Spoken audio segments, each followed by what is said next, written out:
Тоқта. Не істегелі тұрсың? Жақындамаңыз. Тұра тұр. Құлап өлесің ғой. Жақындамаңыз дедім ғой мен сізге. Жарайды. Секірем қазір. Тұра тұр. Бұлай істейік. Сен олай істеме. Кәне түсші бері. Әңгімелесейік.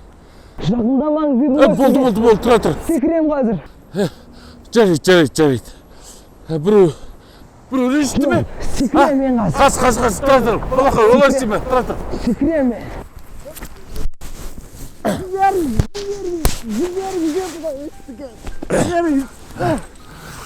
Тұр. Болды. Ажымды бас.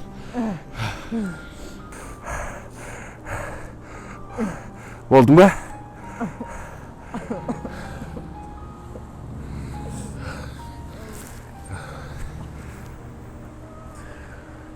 Ой.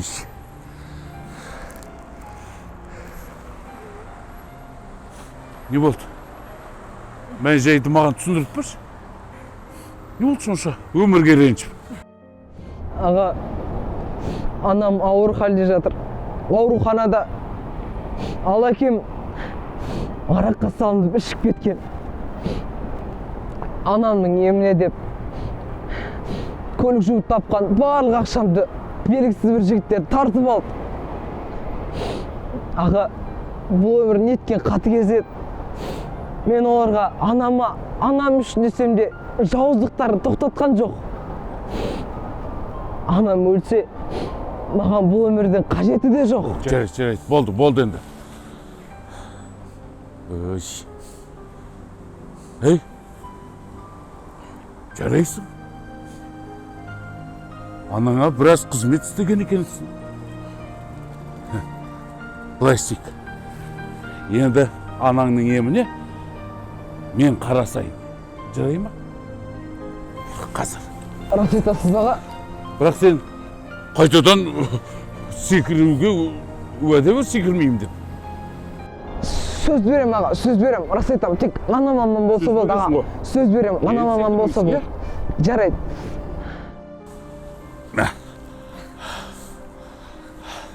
Қалтаңа салып қой. Рахмет аға. Жарайды. Бар енді үйіңе.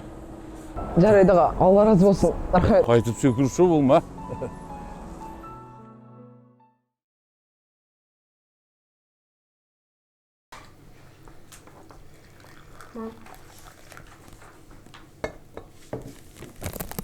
Мам.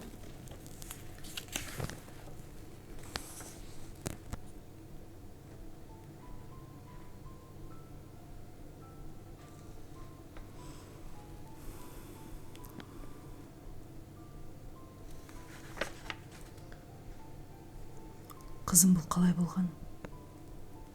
Әкеңе қалай түсіндіреміз мұнан? Білмеймін, арты жақсы болмайтын сияқты. Мам, болды. Мен өз таңдауымды жасадым. Білем, әкем мені қатты жақсы көреді, бірақ ол әкем менімен өмір бақи болады деген сөз емес қой. Құрбы жолдастарының барлығы осында қалғанда шетел асып кеткім келмейді. Мен өз таңдауымды жасадым. Өз отанымда оқуғым келеді.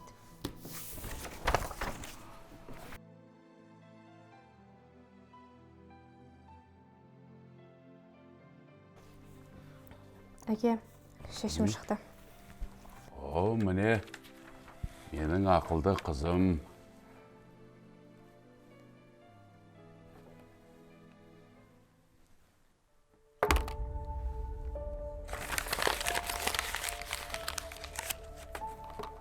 Бұл не сұмдық?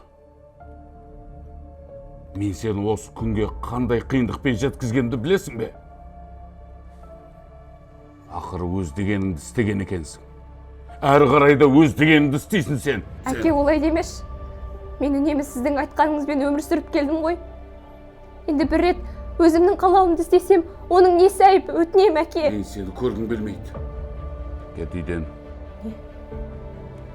Кет дедім ғой саған. Мен үйден қуып Кет дедім ғой мен саған. Жарайды, ендеше маған бұндай өмірдің керегі де жоқ. қайтып оралушы болма.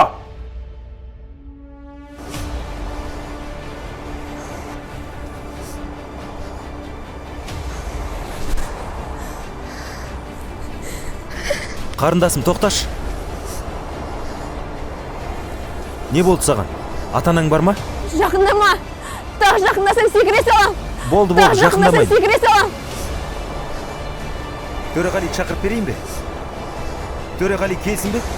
Не деп тұрсыз? Кетіңіз, секірем.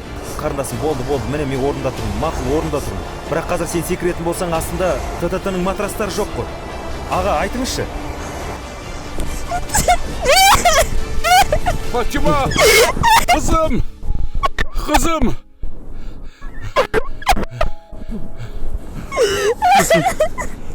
Кешірші мені, қызым.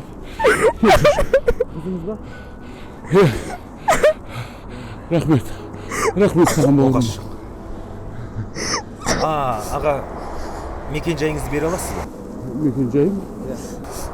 Дұрыс түсіңіз, кімге жақсылық жасағанды біле жүрейін дегенім ғой. Осыған хабарласып жарай ма? Рахмет саған бауырым. Абайла қызым. Кешірші мені. Жүрші, үйге барайық, е? Жүр.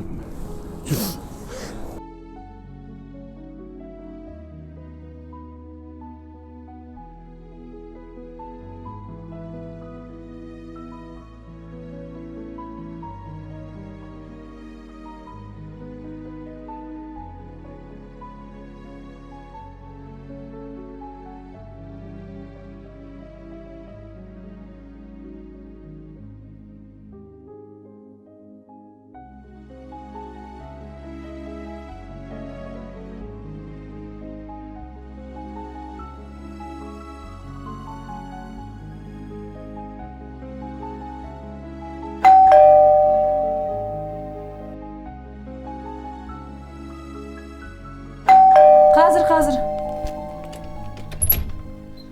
Сәлеметсіз бе? Сәлеметсіз бе? Осы мекен жайға дұрыс келдің бе? Иә, дұрыс, осы мекен жай. Дұрыс болса, онда мынау сіздерге. Не? Аға, мен қарындасым үйде ме? Иә, үйде. Шақырасыз ба? Қазір. Кім ол? Ассалаумағалейкум. Уағалейкум ассалам. Сәлем қарындасым. Мынау мінеке қарындасыма сыйлық. Е, ол не? Қазір мінеке. Құрт? Иә, бұл кәдімгі құрт. Бірақ бұл құрттың ерекшелігі, мұны жеуге болмайды. Неге? Мен де бұларды біреуден алғам. Енді міне иесі табылған соң, құртты, яғни аманатты тапсыруым керек. Бұл жерде 1442 құрт бар. Енді қарындасым осыған бір құртты қосады да, бір кісінің өмірін аман сақтап қалса, соған осы қапты табыстау керек. Және де сол кісіге осы істі ары қарай жалғастыру керектігін айту керек. Бар болғаны осы.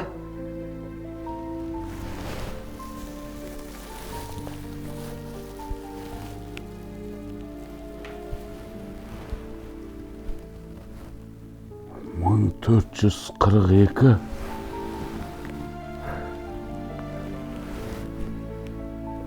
Мың 442.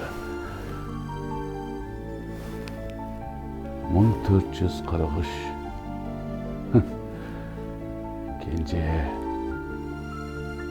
Кенжебай.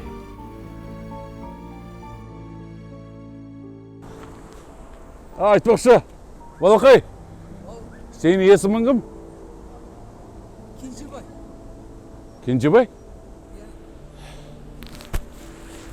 Кенжебай, бері келші. Қазір. Бұлай болсын. Бұл не? Құрт. Бұл құрт қазақтардың бір ерекше тағамдардың бірі. Солай ма? Уақыт өткен сайын ол еш уақытта бұзылмайды. Ал енді былай қыл. Мен сенің өміріңді сақтап алып қалдым ғой. Енді сен біреудің өмірін ажал аузынан алып қалсаң, осы құрттың қасына тағы бір құрт қосып бересің. Сосын осы істі жалғастыру оның басты парызы деп соны түсіндіріп айтасың. Жарай ма? Жарайды. Мінекей. Ұмыт кетпе. Ал, жолың болсын.